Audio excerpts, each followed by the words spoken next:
Ceci plus the. Yeah. Yeah. right? And if he tells me I don't need a heart catheterization, how much money does he make? How much? 200 maybe. Take 20 minutes of his time to see me, talk to me. 200 versus 2,000. But not only, I'm But sorry, that's not salary, that is still fee for service, right? fee for service. That's fee for service. Fee for service, because that's where most medical care is today in the United States, okay? So, not only does he make $2,000, but the healthcare system is going to pay $17,000. Because he controls all of those other costs. So what if we said to the cardiologist, right now, you're making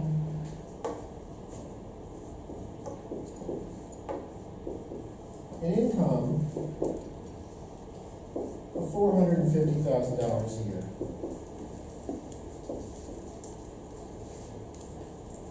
And we're going to pay you $400,000 a year. But your workload is going to go down by 25%. How's that sound? And you're going to get this money no matter what decisions you make. Sounds pretty good, sounds good. Not too bad of a deal. You want that, John? Let's go. Wait for it. Let's go, and we're going to pick on Baby again.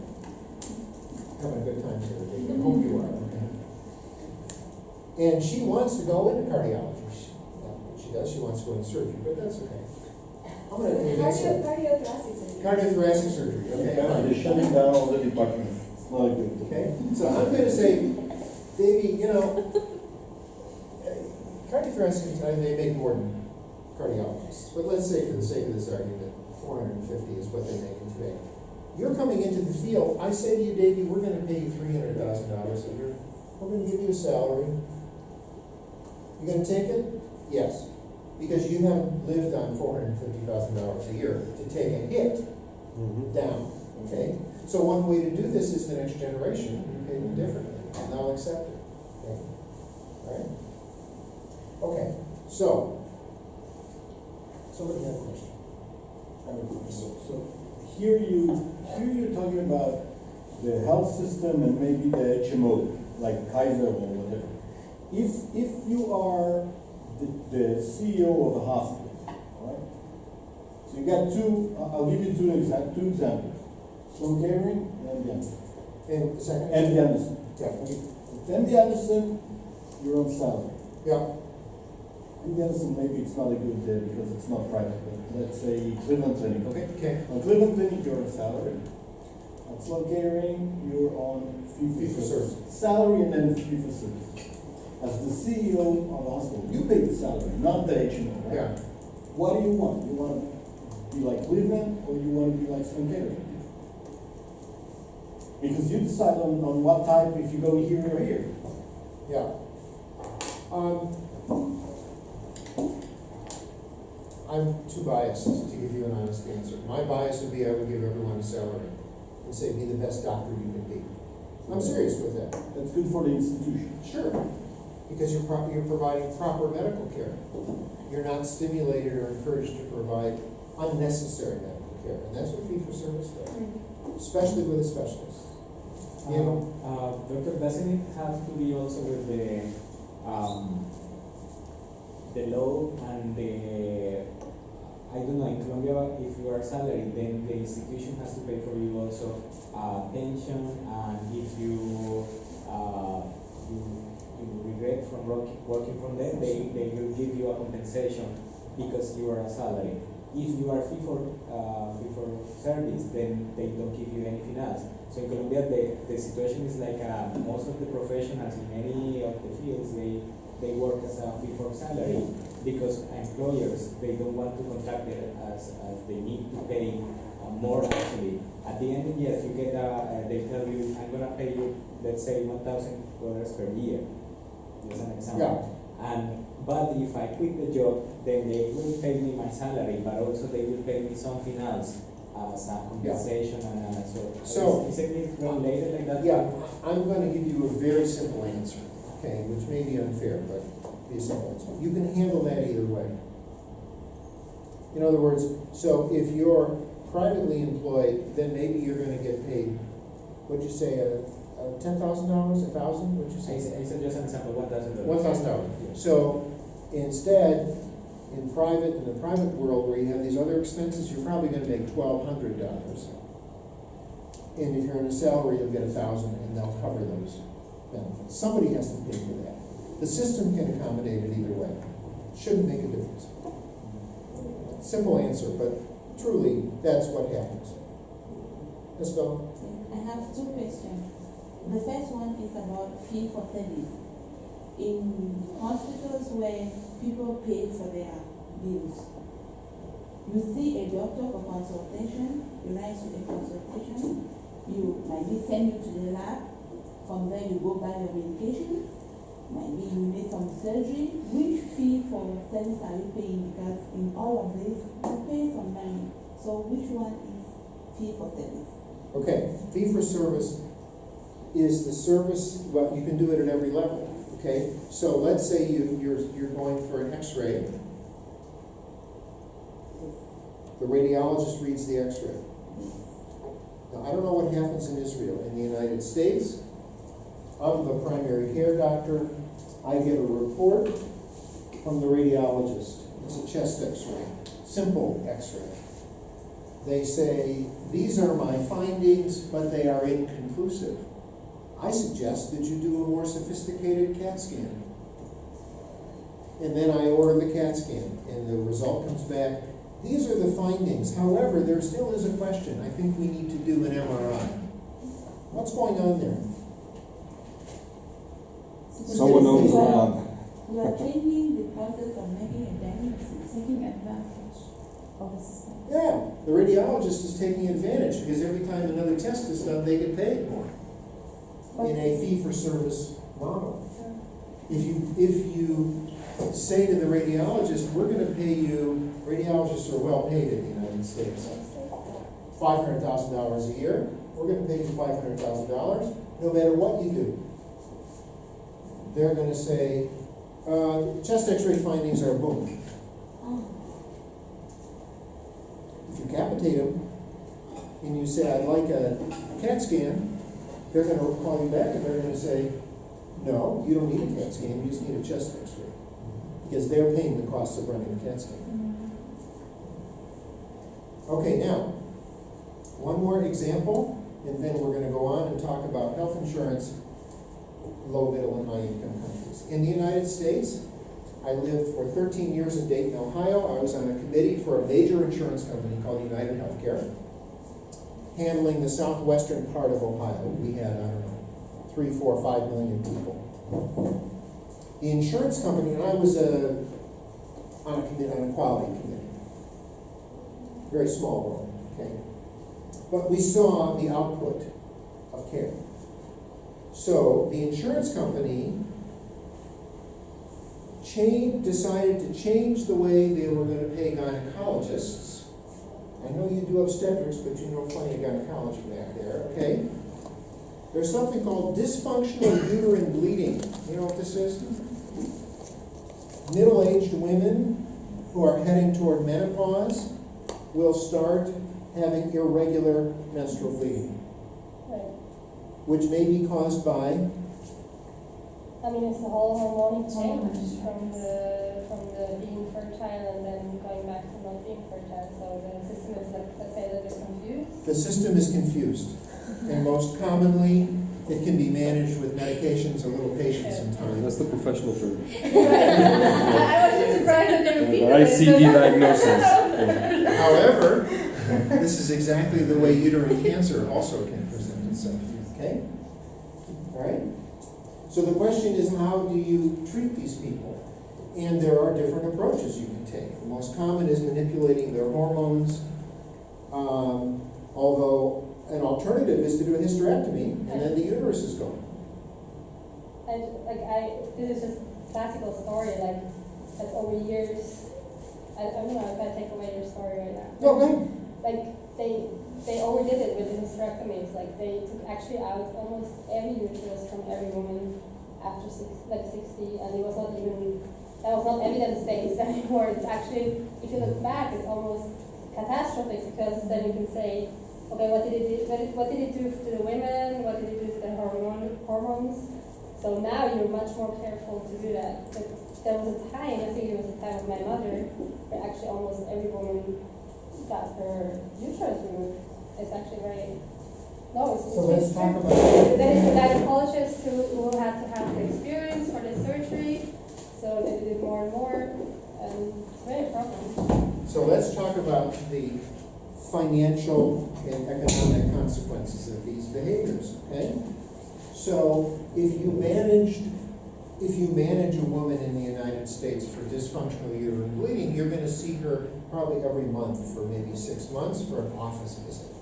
And let's say the first visit is $200, and then it's $50 after that. Let's say it's gonna be $400.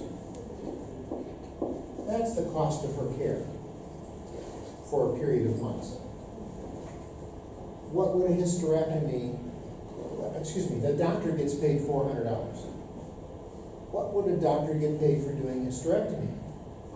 Thousands. Yeah, Let's say 1,500. yeah, no, we have to say Okay, and then the hospital costs will be, let's say 15,000, something like that. Okay, doesn't matter what the real numbers are here. And the additional costs here, I don't know, maybe $100.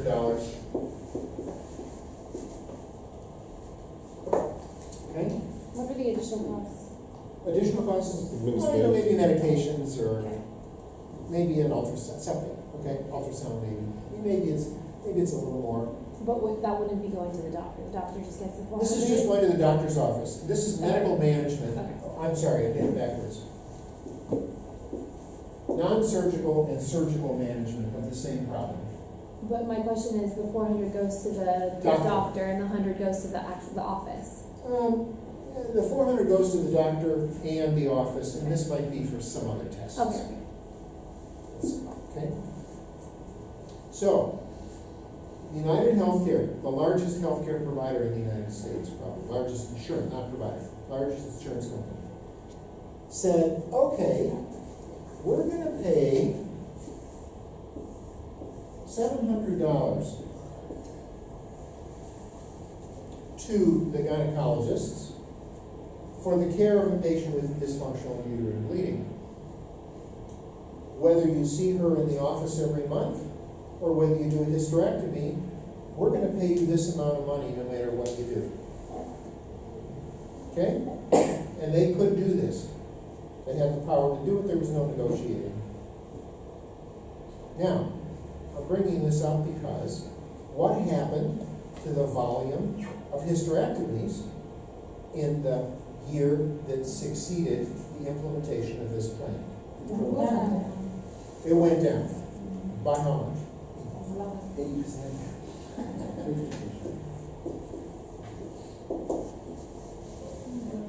50% drop. And the only thing that changed, it wasn't evidence-based, it wasn't new rules, it was only the money, which is very disconcerting to see. Additionally, if you think about the risk every woman is going into this surgery, I mean, I find it very upsetting. Very upsetting. Now, Very upsetting. we're blaming gynecologists. Let's move on. They did this to the orthopedists. And they said, did it, because I don't like insurance companies either. Okay. Right? When 80%. So they went to the orthopedist, they said, for knee surgery.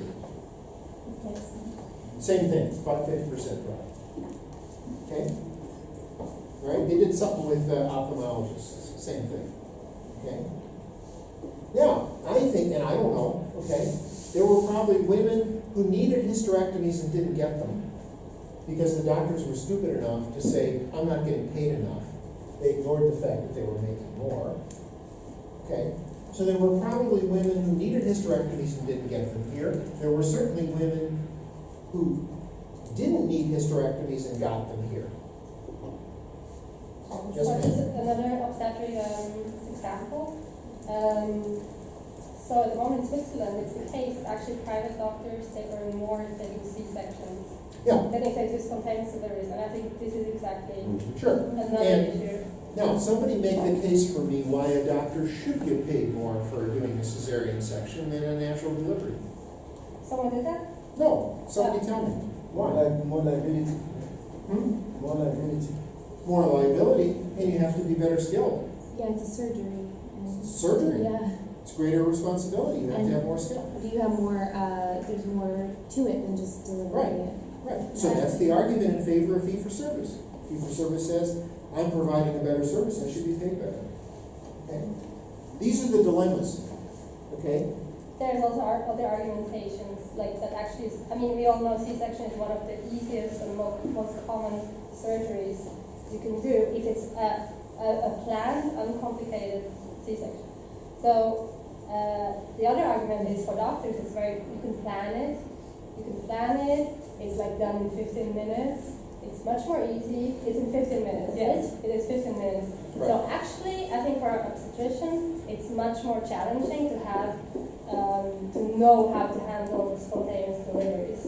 So there is a much more to this discussion than saying, like that you have to, I think you have to be very skilled to be a good obstetrician to do regular deliveries with complications. I'm trying to be provocative I'm here. sorry, right? this is completely my topic, so that's fine. I can get very emotional about this though. I mean, as a Yeah. physician, I was extraordinarily embarrassed to see this 50% change. Okay, yes ma'am. I'm only thinking about how it really influence mismanagement and underdiagnosis and undertreatment of these women. Is it considerable enough for the, I mean, was there any research, was there any study to see how this change from insurance company, which has nothing to do with medicine and they don't understand the risks of medicine, was there any No. consideration? No, I mean, this was, Was again, it I was on this considerable committee, change? I saw these numbers, these decisions were made by administrators, not clinicians. And these were the consequences, that's all. And the insurance company saved a lot of money, right? That's all they cared about. And there was no measure of quality issues at all. No. I mean, I was on the quality committee, so they presented it to us, but. Okay, let's move on, because we've got a couple more things to go over, and then we have a question. Okay.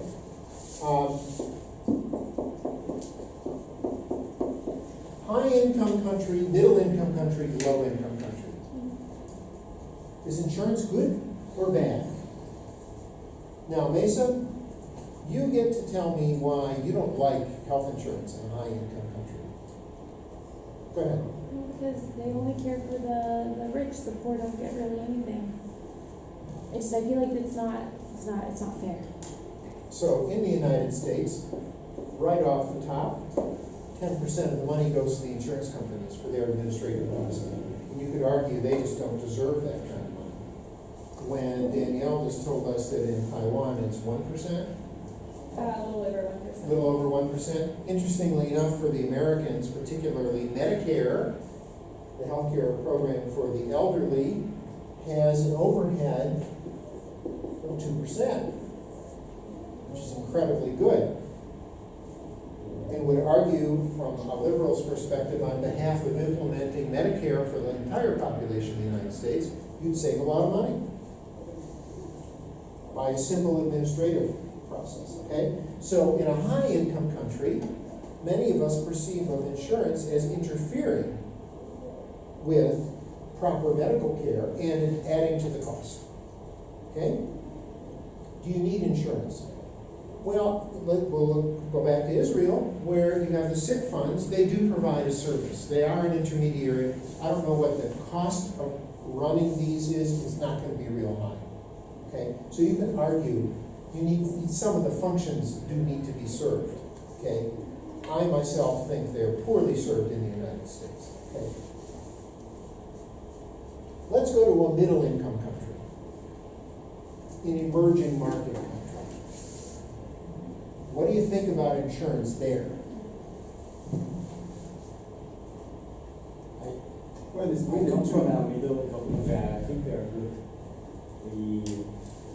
Actually, they provide the need because there are, for example, taking the example of the cars, there are a lot of crash accidents and all. So stealing cars, they rob cars a lot. So it's better to be insured because anyway, something is more. Okay, and I agree with you, Diego, for healthcare specifically. In a middle income country, insurance is really valuable because it spreads the risk. Okay? Because if you're poor, you get nothing unless you have some kind of insurance or the government takes care of you. And the government may or may not take care of you. So insurance is great, especially for the middle class, where they have what's called discretionary income. So maybe I'll get a Kia instead of a Toyota, and I'll get health insurance with my money. I have discretionary money. So I'll get health insurance for my family, and I won't get quite as fancy of a car. I can afford both, middle income country. Okay? And by getting health insurance, I then have risk. My risk is reduced. I can afford it. Versus a low income country where self-pay, live free or die. What does that mean? What am I saying there? What happens if you're poor and you get sick in India? Nobody's talking about India. What happens? Okay. What happens in India if you're poor and you get sick? You wait to die. Hmm? You wait to die. You wait to die, you get nothing. Now, if you go to the website, the Indian government's going to tell you that they provide care for everyone. They can't afford to provide care for everyone that's effective. They do the best they can.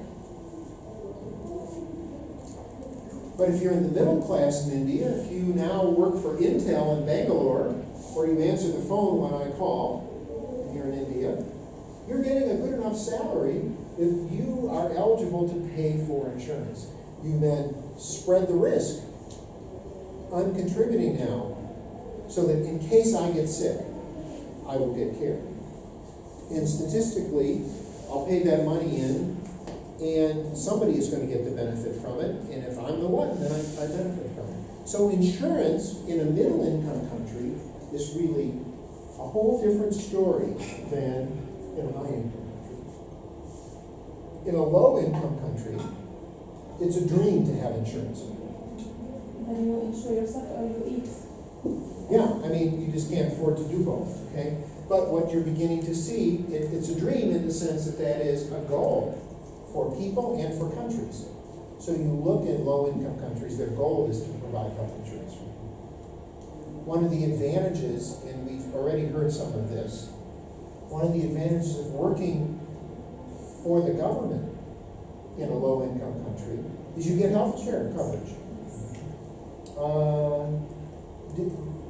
Tegan, didn't you tell us in Taiwan there's a separate healthcare system for I didn't do Taiwan. Thailand? There's a separate healthcare system for government workers, Yes, there is. right? And that's common. It's one of the benefits you have of government employment. And it's usually a lot better than the typical for Yeah. everybody else. Yeah, and those people tend to be the middle class. So in low-income countries, there's a small middle class, and a lot of them are school teachers, or government workers, or military, okay? And one of the big benefits of doing that is you get health care. You get a pension. Okay, now, we've got one more thing to do before I finish.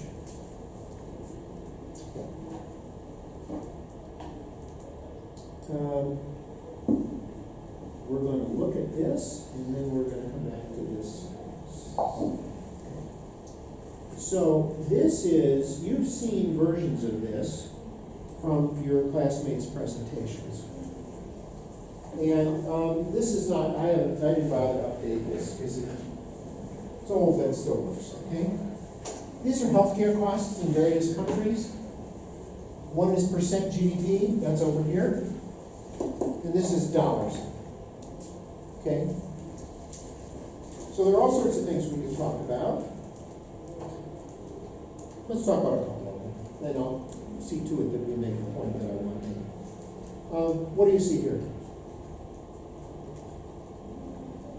Increase gradually further.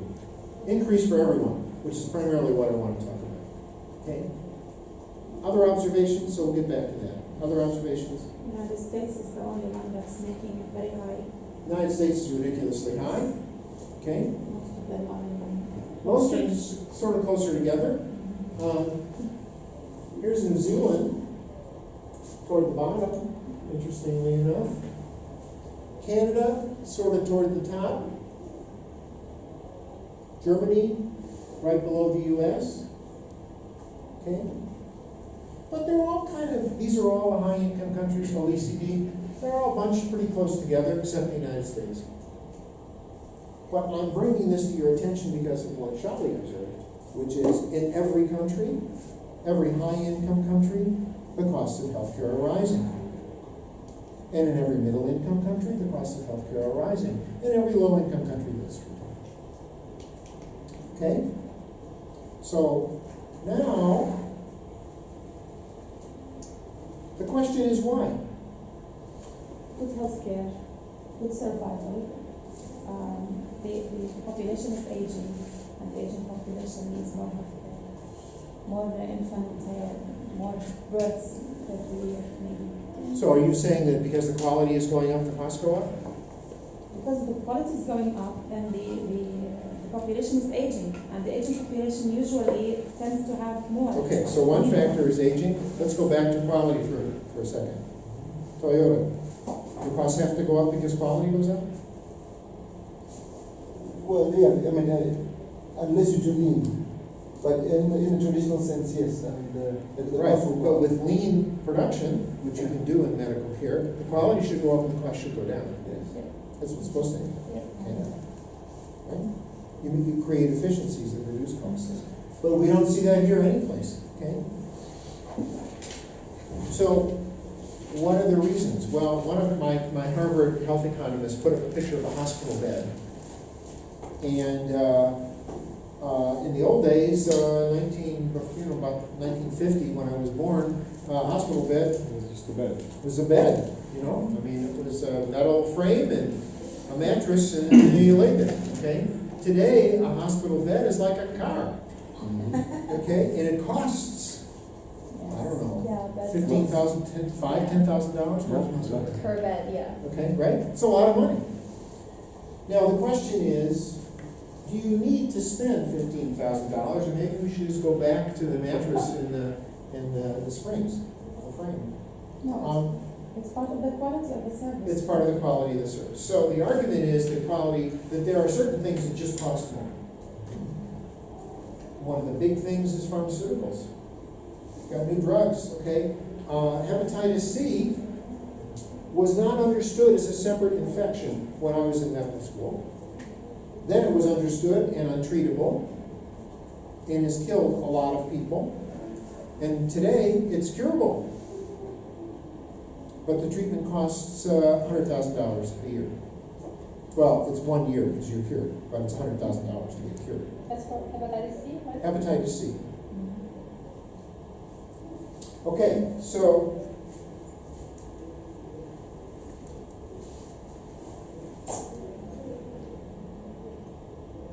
So the reason why it's all growing, it's all going up, is the overall.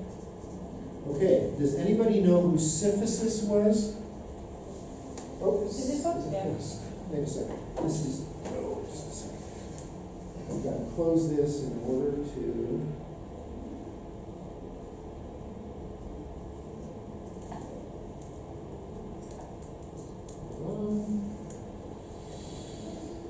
Sisyphus, Is that the boulder dude? Yeah. huh? The guy with the boulder. Yeah. Is that because I sent it to you, or you know the story? Okay. This is a Greek mythologic figure, huh? So, the gods have condemned Sisyphus to ceaselessly rolling a rock to the top of a mountain, whence the stone